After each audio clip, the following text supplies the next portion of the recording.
I'd be most concerned about the document case in Mar-a-Lago. I think that's a serious potential case. I think they probably have some very good evidence there. And I think it depends on how sensitive the documents were, but also what evidence they have of obstruction and games playing by the president. The president, unfortunately, has a penchant for engaging in reckless and self-destructive behavior that brings these kinds of things on him. This stuff is going to drag out through 24, and it's going to stymie and disrupt the whole Republican primary process. And I think part of, as I say, I think part of the reasoning behind it is that they know this is a red flag to a big portion of Trump's base, and that they're going to rally to him because they feel that this is persecution. And that will strengthen Trump's hand throughout the process. I also think, though, as far as the general election is concerned, it will gravely weaken Trump. He's already, I think, a weak candidate that would lose, but I think this sort of assures it. Former U.S. Attorney General Bill Barr with that assessment, and recently he was also talking about how undisciplined Trump would be in a legal situation. Jen Palmieri, your new piece for Vanity Fair is entitled "My Career Has Seen Many Powerful Men Get Caught in Sex Scandals."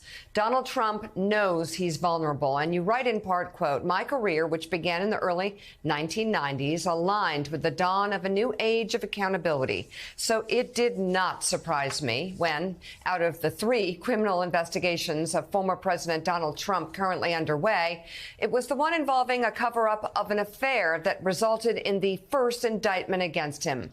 Many Trump opponents are still looking for him to pay a price for his more offensive actions toward women, democracy, and a host of other sins.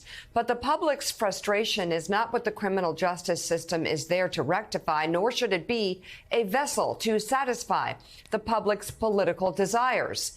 Political accountability happens at the ballot box, and Trump has already paid the highest price by having voters reject him in 2020. But those looking for him to pay a heavier price for his actions, or just hoping for a bit of schadenfreude, can find solace in the Manhattan case. The underlying fact that he sought to cover up the alleged affair, the anger that was apparent on his face in the courtroom, and the constant enraged haranguing of prosecutors all revealed the same truth. Donald Trump knows he is vulnerable. And so, Jen, I take it you get that not surprised at all that it started and ended with covering up an affair with a porn star. But yet one thing does seem different, and that is that it seemed like during the age of Bill Clinton and all of that, there was shock. People were shocked about what happened. They considered what happened to be not good. And here you don't have a lot of Republicans saying that it didn't happen or expressing shock that it did. It's just accepted that it happened. Yeah, they won't go. The Republicans that are defending Trump, they don't go to the substance of the charge against him or the underlying bad behavior on his part. They just lead to the process and try to make it political. But I mean, one of the things I say in the piece is I understand the concept of rooting for your political opponent to be convicted of a crime. That's a human thing to do, but it's a misplaced sense of what it means to be held accountable in a democracy.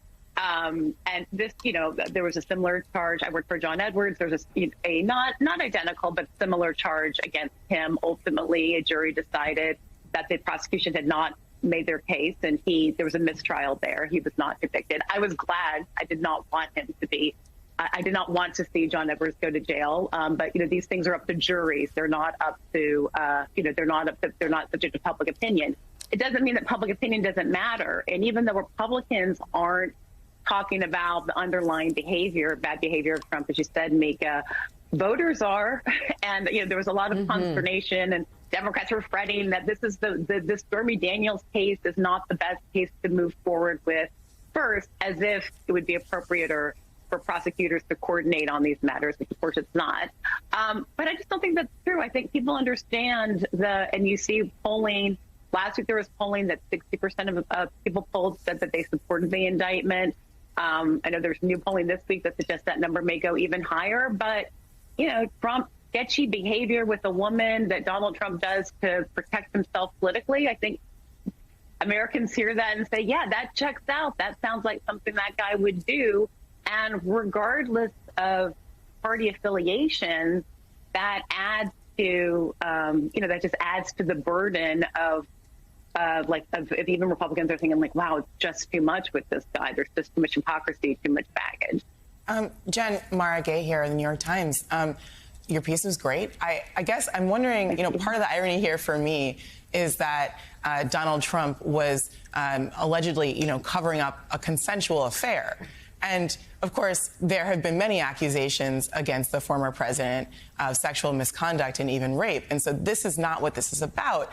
And so it's a little ironic because he was trying to cover that up. But I guess it just raises the question for me, do Americans still care about, kind of misbehaving male politicians or not? I mean, really, the case is not about that. The case is about whether or not he broke the law in covering that up. But help us understand, what do you think voters actually care about here? Is this about, punishing Donald Trump's bad behavior in general with women, or is this about something else? I think that the public reaction, Mara, I lived through October of 2016 and the Access Hollywood tape. And after, just to set up the timeline here, you had the Access Hollywood tape on October 7th, October 8th. Stormy Daniels' lawyer got in touch with the Trump team to say, hi, she's back. And then it was during this time as dozens of women came forward to accuse Trump of harassment, assault. It was during that time that the Trump team made their deal with Stormy Daniels. Trump has admitted to the payments. He says there was not a affair, but he's admitted to the payments. And that's revealing because it shows they were worried about public reaction.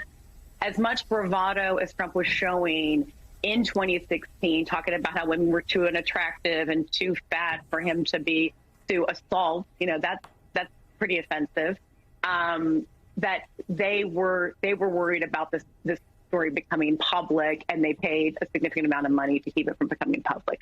So that's what I mean when I say it shows that he is vulnerable. And obviously, 3 weeks after that, America elected President of the United States. And that was a gut punch to me and millions and millions and millions of women in America. And I think the what you've seen happen in the past 5 years is a testament to that, with all the women running, winning office, voting in huge historic numbers. But you do see now people supporting this indictment, whether or not it's because of his underlying bad behavior or that it was illegal. I suspect it's more about just more bad behavior, treating women poorly, that is distasteful, that for voters that see this in Trump. Jen Palmieri of Showtime's The Circus, new piece in Vanity Fair. Thank you very much for coming on this morning.